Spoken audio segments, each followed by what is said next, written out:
en tant que futurs étudiants en cycle supérieur, quelles sont les différentes sources de financement à votre disposition? C'est la question qu'on va répondre aujourd'hui avec l'aide de nos deux conseillères en la matière, Louise Demers, directrice et vice-rectrice associée aux études supérieures et postdoctorales, et Urié Guignard, coordonnatrice au service de l'admission et du recrutement. Bonjour, mesdames. Bonjour. Bonjour à tous, je suis ravie d'être avec vous aujourd'hui. Donc, je vous le répète, si vous avez des questions, vous pouvez les poser dans le Q&R ou Q&A et on y répondra après les présentations. Alors, Louise, quelles sont les sources de financement possibles pour un étudiant qui souhaite entreprendre des études supérieures? Alors, merci. C'est un plaisir pour moi là, de participer à cette activité et puis de faire de mon mieux pour faire un survol là, des ressources à votre disposition pour faire vos études. Voilà, comme moi, quand j'étais étudiante au premier cycle, notamment, je pensais que m'embarquer dans un projet aux études supérieures, ça voulait dire de vivre un peu dans la misère, puis mettre sa vie de côté, mais c'est pas vrai. Je l'ai constaté et puis j'ai pu le constater avec mes propres étudiants. On peut réaliser un projet d'études et garder une vie bien équilibrée, mais il faut planifier très, très soigneusement ce projet-là et notamment en ce qui concerne le financement. Donc, oui, à la fin de cette activité-là, j'espère que vous serez à même d'évaluer les différentes sources de financement qui sont à explorer pour vous soutenir tout au long de vos études. Donc, dans un premier temps, j'ai à peu près une douzaine de minutes là, de temps pour faire un aperçu des sources de financement. Je vais vous parler principalement des bourses d'études qui sont offertes par concours à l'Université de Montréal.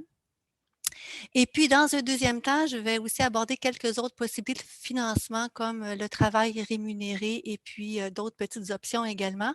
Et puis, j'aimerais conclure la présentation en vous expliquant un peu ce qu'on entend par financement intégré à l'Université de Montréal.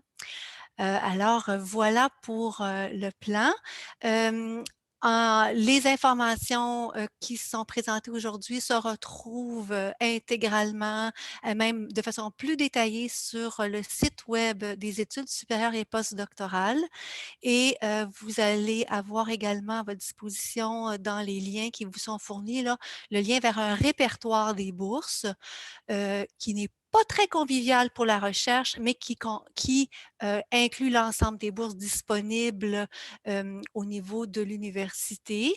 Et vous avez également une adresse de courriel là, pour poser des questions plus précises sur des bourses particulières ou vos situations particulières. Et puis, quelqu'un de mon équipe là, va pouvoir vous répondre. Donc, principale source de financement dont je vais vous parler, les bourses. Une bourse, qu'est-ce que c'est? Ben, c'est vraiment un montant d'argent qui vous est attribué personnellement pour vous permettre de réaliser vos études. Alors, les bourses, elles sont nombreuses. Elles ont des critères d'admissibilité très variables. La durée varie selon les concours et évidemment, il y a des montants qui sont également très, très variables. On va les présenter sommairement en 3 groupes.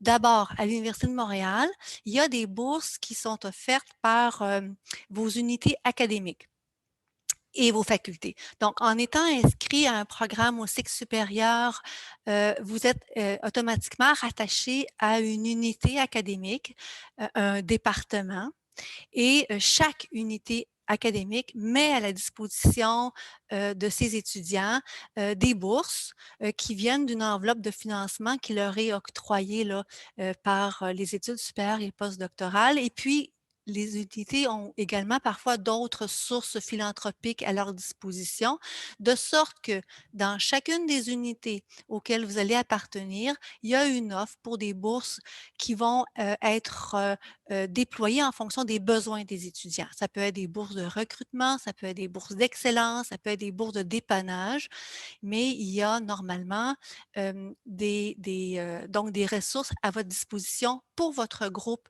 uniquement. Les unités font également partie d'une faculté et les facultés elles-mêmes ont certaines bourses offertes aux étudiants de leur faculté, donc qui peuvent vous mettre là en compétition, si on veut, à des étudiants de d'autres départements de la même faculté, mais encore une fois, c'est une réponse aux besoins de vos secteurs et ces informations-là sur les bourses offertes sont normalement disponibles sur le site web des départements et des facultés. Vos responsables de programme connaissent ces bourses-là par cœur et également, normalement, les directrices, les directeurs de recherche là, sont habituellement assez familiers avec le type de bourse que vous pouvez obtenir à travers vos unités académiques et à travers vos facultés. Donc, ce sont des bourses que je dirais au niveau très proximal, proche de vos programmes. Ensuite, un deuxième groupe de bourses, ce sont les bourses qu'on offre au niveau de l'Université de Montréal centralement à travers les études supérieures et postdoctorales, là, les ESP que je représente. Dans ce cas-ci, vous êtes en compétition un peu avec des étudiants d'autres disciplines, d'autres secteurs, évidemment. On a un certain nombre de concours de bourses que je résume assez sommairement. Là. Il y a des bourses d'accès au doctorat pour les étudiants qui font un passage accéléré de la maîtrise vers le doctorat. Ça, c'est une possibilité qui est offerte à des étudiants qui entrevoient rapidement qu'ils vont vouloir poursuivre. Il y a des bourses d'accès au doctorat pour des étudiants qui arrivent directement du baccalauréat. Ça, c'est un peu plus rare. On a un programme de bourse d'excellence. Et chaque année, c'est près de 150 étudiants de toute provenance là, qui vont recevoir un financement à peu près à hauteur au total à travers toutes les bourses d'1 million de dollars. On a des bourses de fin d'études pour la maîtrise, pour vous soutenir dans les derniers trimestres et des bourses aussi de fin d'études doctorales pour ça, le taux de succès très élevé. Tous les étudiants qui terminent à l'intérieur de 4 ans peuvent être soutenus à la hauteur de 1 000 $ par mois durant les derniers mois. Et pour une 5e année également, il y a un certain nombre d'étudiants qui peuvent avoir un soutien là, pour terminer leurs travaux de thèse.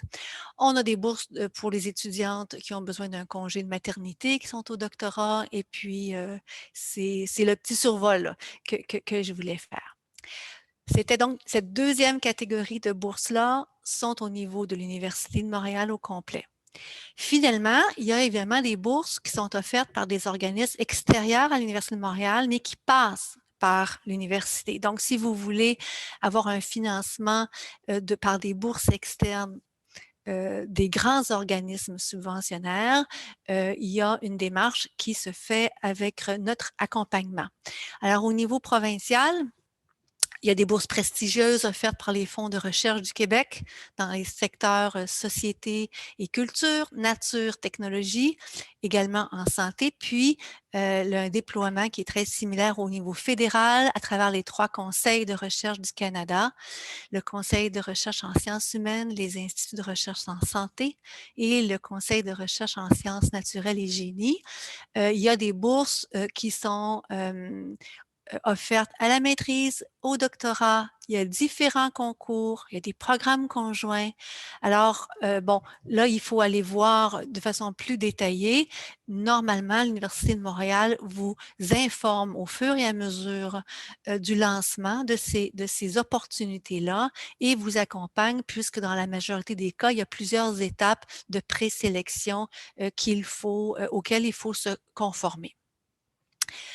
Donc, en ce qui concerne les bourses, il y en a beaucoup. Il faut donc s'informer, bien regarder les critères pour ne pas perdre son temps, mais s'y préparer adéquatement quand ce sont des concours pour lesquels vous avez des chances de réussir.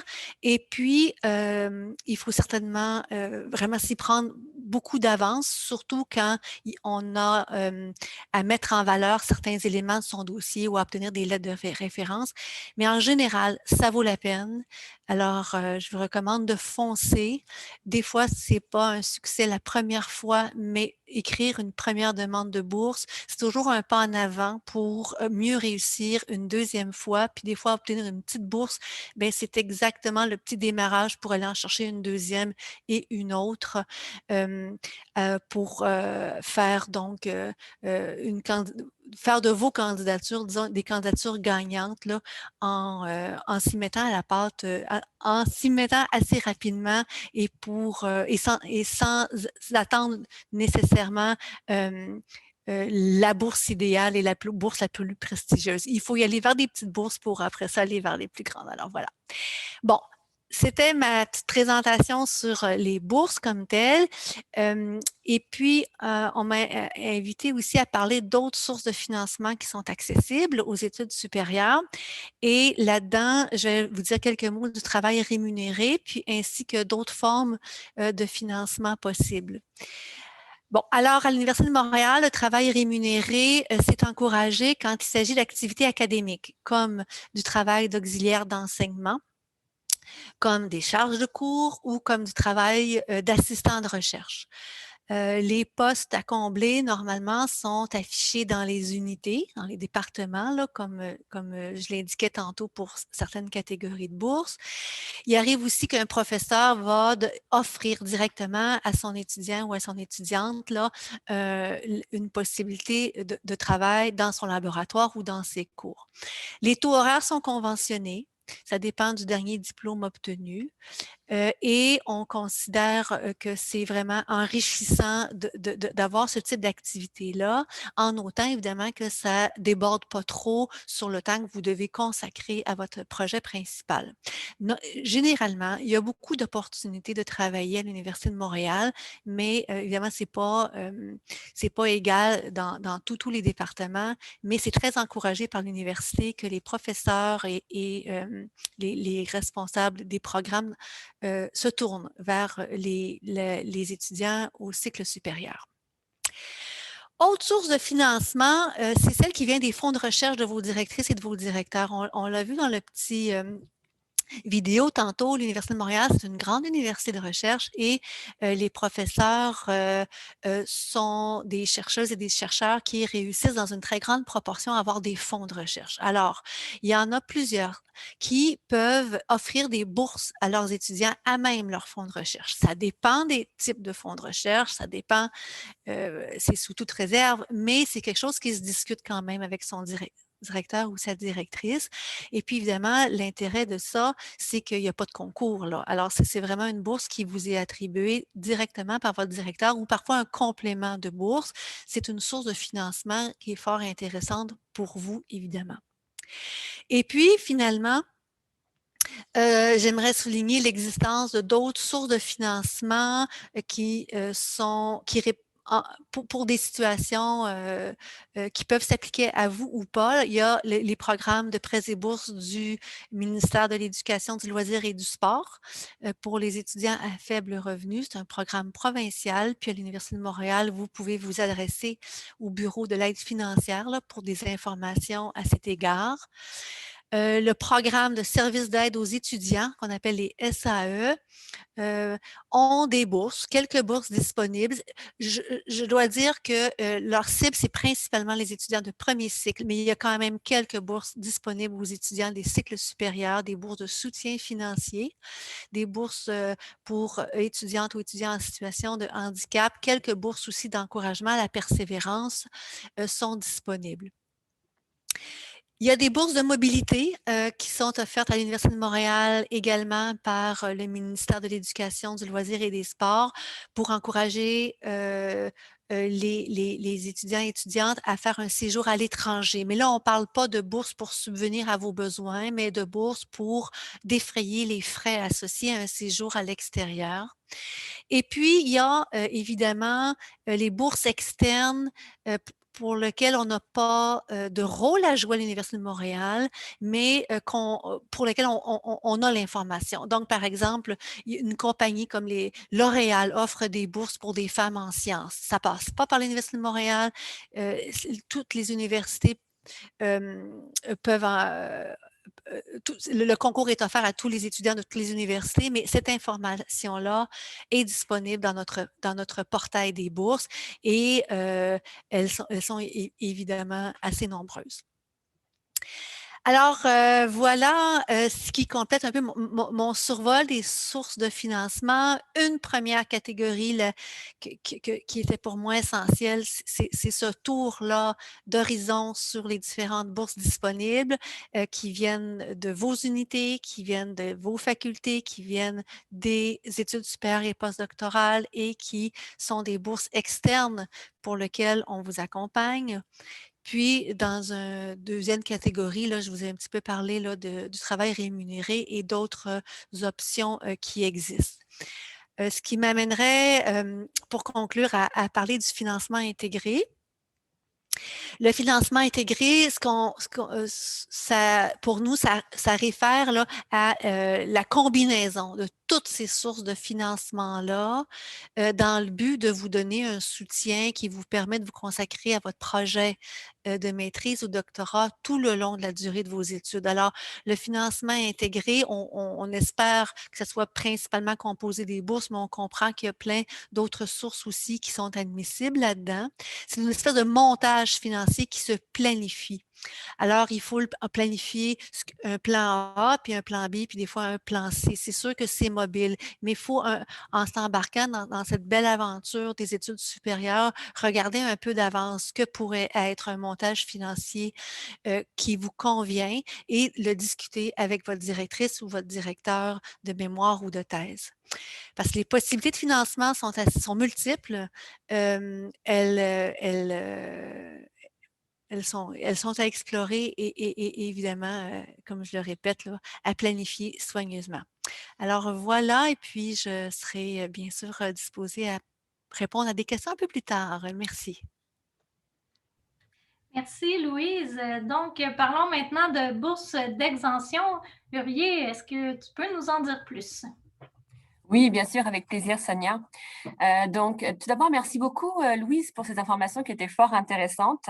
De mon côté, je vais tenter de démystifier ce que sont les bourses d'exemption de l'Université de Montréal. Il faut savoir que dès l'automne 2019, le gouvernement québécois a mis en place la déréglementation des droits de scolarité des étudiants internationaux.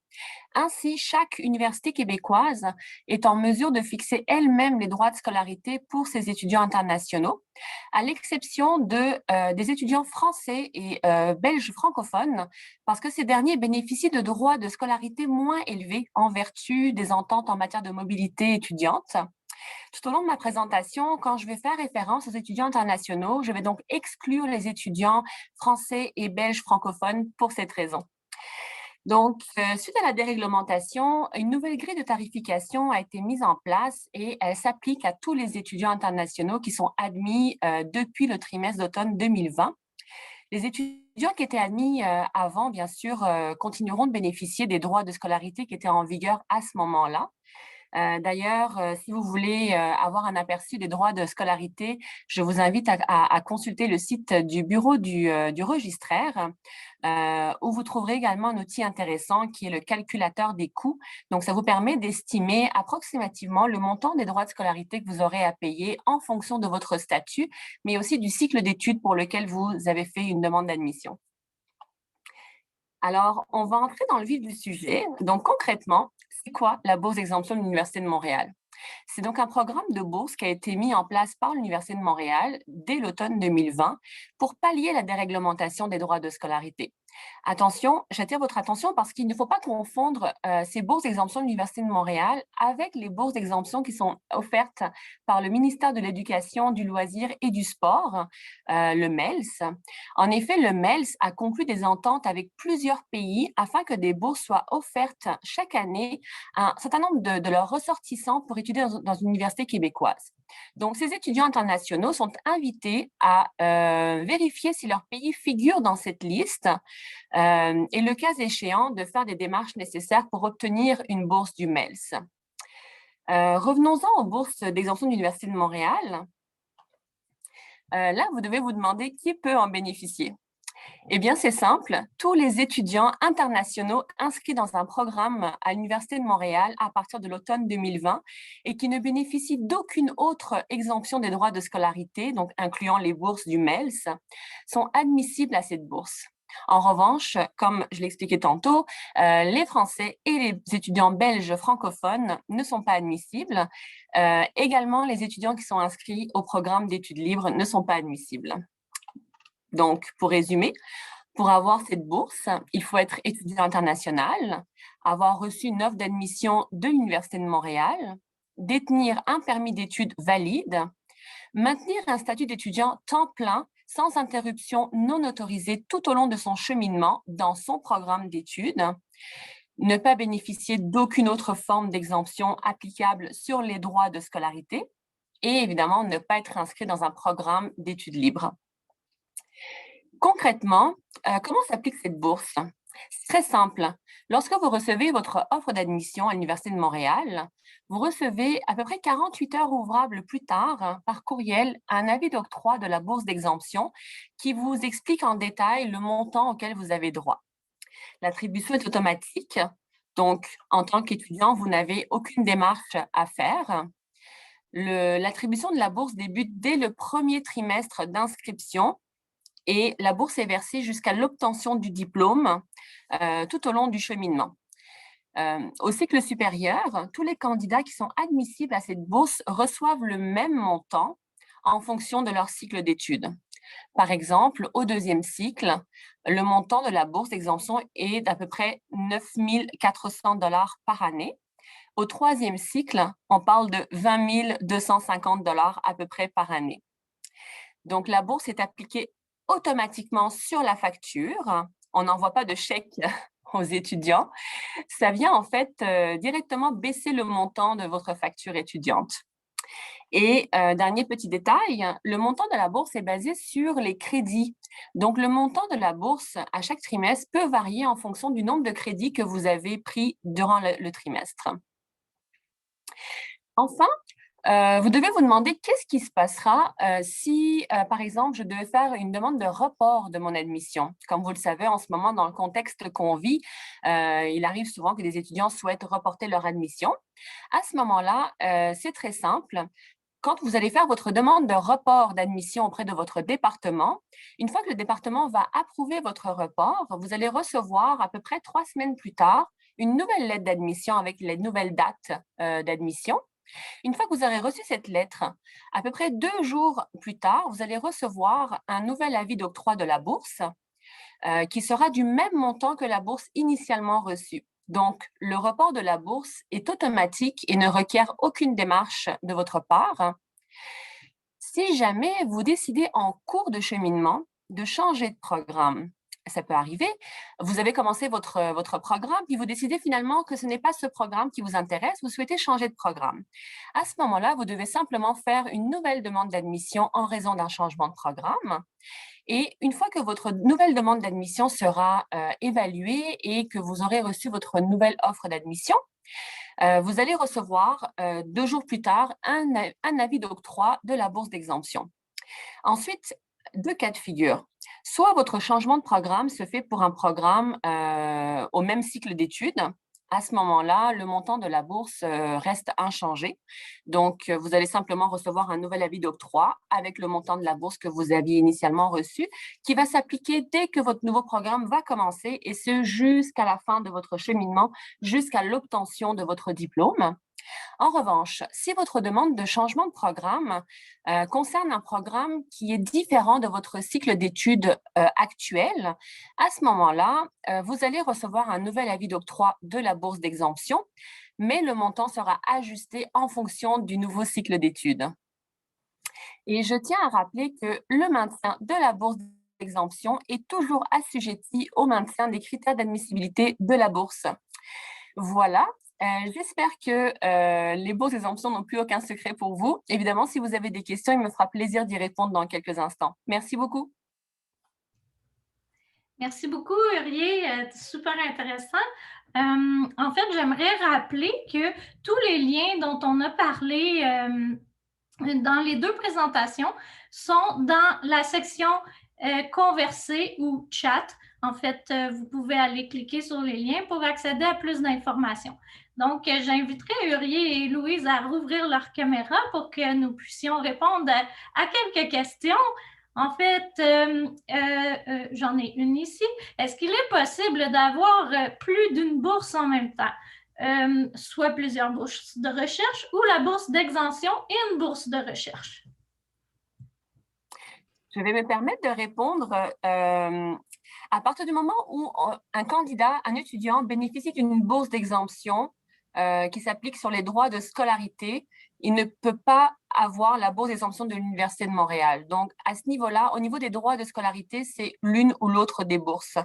Pour les autres bourses de l'Université de Montréal, je vais laisser Louise répondre. Oui, alors c'est ça. En dehors des bourses d'exemption, les autres bourses là, qui vous permettent d'absorber les autres dépenses liées à vos études, vous pouvez cumuler les bourses, mais jusqu'à un montant qui ne peut pas dépasser 31 000 en ce qui concerne les bourses qui passent par l'Université de Montréal. Il existe quelques bourses externes qui ont, dont le montant est plus élevé que ça. Bien sûr, vous le gardez au complet, mais quand il s'agit de bourses qui passent par les paiements par nous, c'est le maximum et le cumul est donc permis jusqu'à cette hauteur-là.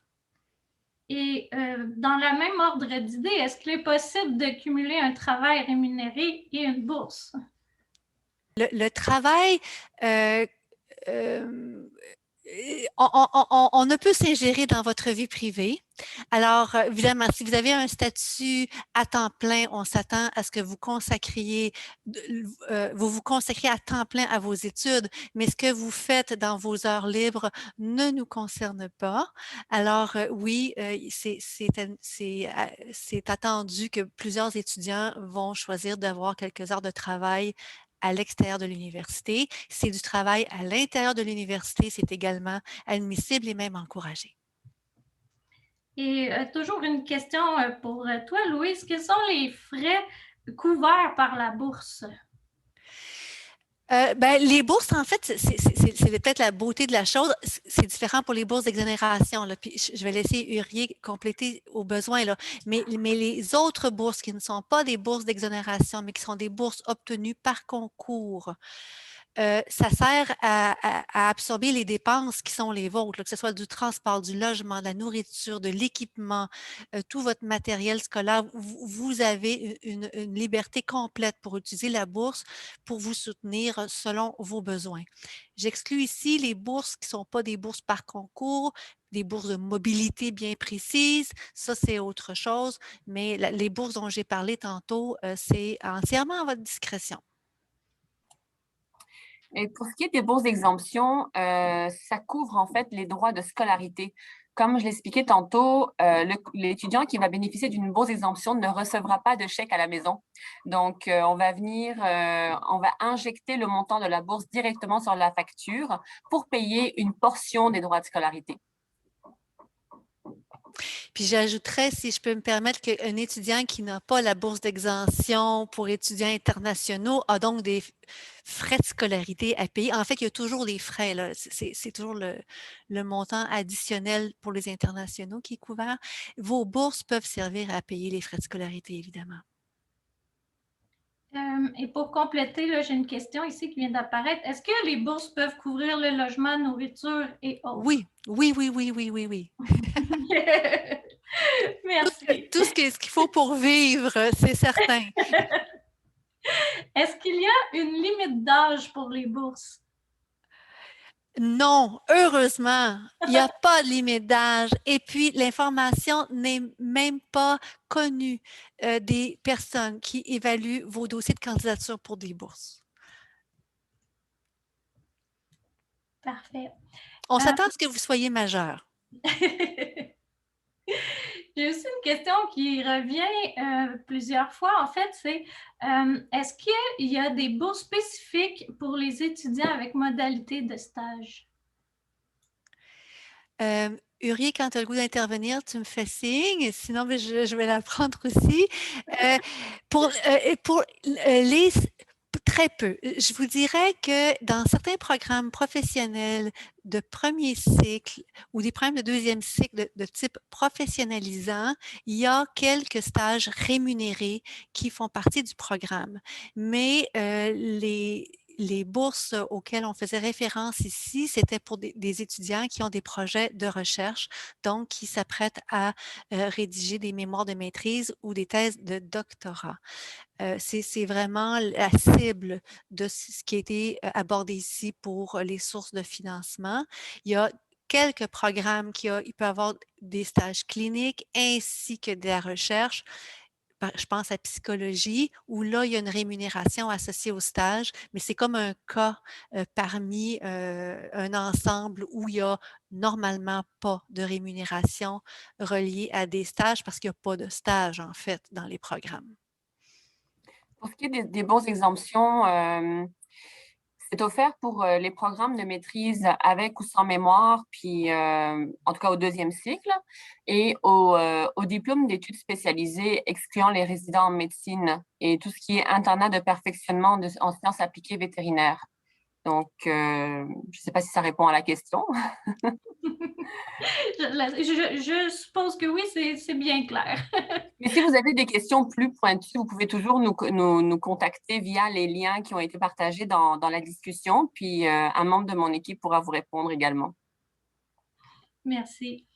Question pour toi, Urier. En fait, si l'étudiant n'a pas encore son permis d'études, est-ce qu'il peut quand même bénéficier de la bourse d'exemption? Alors, on va lui octroyer la bourse d'exemption dès le moment où il va recevoir un avis d'admission favorable.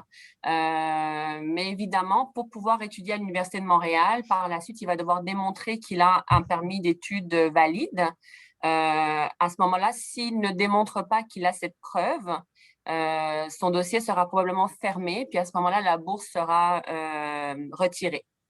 Donc, il n'a pas besoin d'avoir un permis pour obtenir la bourse, mais il faut qu'il finisse par obtenir son permis pour maintenir son admissibilité, son admission, puis sa bourse. Merci. Question pour Louise maintenant. À quel moment doit-on appliquer pour une bourse? Est-ce qu'on doit avoir déjà un projet de maîtrise bien défini ou si on peut appliquer avant d'avoir ce projet? Ça dépend du type de bourse. Dans la plupart des cas, le projet de l'étudiante ou de l'étudiant fait partie de la demande, de la candidature. Donc, il faut qu'il y ait un projet qui soit prévu, même si ce projet-là est appelé à évoluer. Cela dit, dans les unités, il peut y avoir des bourses de recrutement offertes à de nouveaux étudiants et il est possible que selon les programmes, ces bourses-là soient offertes même si le projet n'est pas encore bien établi. Donc, c'est un peu au cas par cas. Mais globalement, pour la plupart des bourses, c'est autour d'un projet qui est déjà en partie planifié. D'accord. Et est-ce qu'il y a un meilleur moment pour appliquer, c'est-à-dire dans l'année? Il faut y aller en fonction des concours. Là, c'est à vous de vous adapter. Il y a beaucoup de concours à l'automne, mais il y en a à l'hiver. Il peut y en avoir à peu près n'importe quand dans l'année. Faut d'ailleurs, c'est un peu l'idée de planifier, c'est de regarder quand les concours s'ouvrent, quelles sont les dates, et puis se faire un peu un calendrier pour y consacrer du temps en prévision de pouvoir déposer des demandes au bon moment. Mais ce n'est pas un seul moment dans l'année, ça dépend vraiment des concours qui sont là. Et doit-on déjà avoir reçu une offre d'admission pour pouvoir demander une bourse? Très bonne question. Je me garde une petite réserve. Je serais portée à dire que non, mais c'est certain que pour toucher la bourse, il va falloir faire la preuve de son inscription. Ça c'est certain. Est-ce que dans les unités, les candidatures peuvent être reçues, évaluées avant même l'inscription? Je crois que c'était la discrétion des programmes. Les bourses que nous, on gère centralement, par ailleurs, il faut que l'étudiant soit déjà avec un numéro d'étudiant. Donc, il y a un statut officiel. Donc, ma réponse, je suis en train de la construire à mesure, là. Il faut être étudiant pour appliquer aux bourses offertes à l'Université de Montréal à tous les étudiants. Il est possible que selon les programmes, on puisse appliquer à une bourse de recrutement sans encore être inscrit. Du côté de l'admission, pour avoir la bourse d'exemption, oui, il faut être admis à l'Université de Montréal. C'est une des premières conditions. Tant qu'on n'est pas admis, on ne peut pas bénéficier d'une bourse d'exemption. D'accord. J'ai une question ici. Je suis admis à la maîtrise avec travail dirigé. Est-ce que je peux obtenir une bourse? Les bourses, pas une bourse de recherche, à moins que le travail en question soit considéré comme un travail de recherche avec suffisamment de crédits. Je ne connais pas par cœur les quelques programmes où ce sont des travaux dirigés à teneur recherche. Il y en a quelques-uns qui sont admissibles. Il faudrait voir avec les responsables de programme. Mais à la base, je dirais que c'est une minorité de programmes qui sont dans cette situation-là. Ça serait à nous écrire plus pour que je cherche une réponse plus précise aux besoins. D'accord. Eh bien, c'est tout le temps que nous avons pour aujourd'hui. Merci beaucoup à Louise et Urier d'avoir répondu à toutes les questions et d'avoir aussi bien présenté les sources de financement pour les cycles supérieurs. Si vous avez manqué certaines des présentations qui ont déjà eu lieu, vous pouvez aller sur la page vidéo sur demande pour voir en rediffusion une séance d'information. On vous invite également à aller découvrir nos kiosques qui comportent des résumés, des liens importants, des répertoires de vidéos, des contacts et bien plus encore à universitédemontréal.easyvirtualfair.com. Et pour en savoir plus sur les dates limites et conditions d'admissibilité, vous pouvez aller aussi voir les fiches programmes sur le site de l'admission. Vous pouvez aussi nous suivre sur Instagram @umontréal.futurétudiant.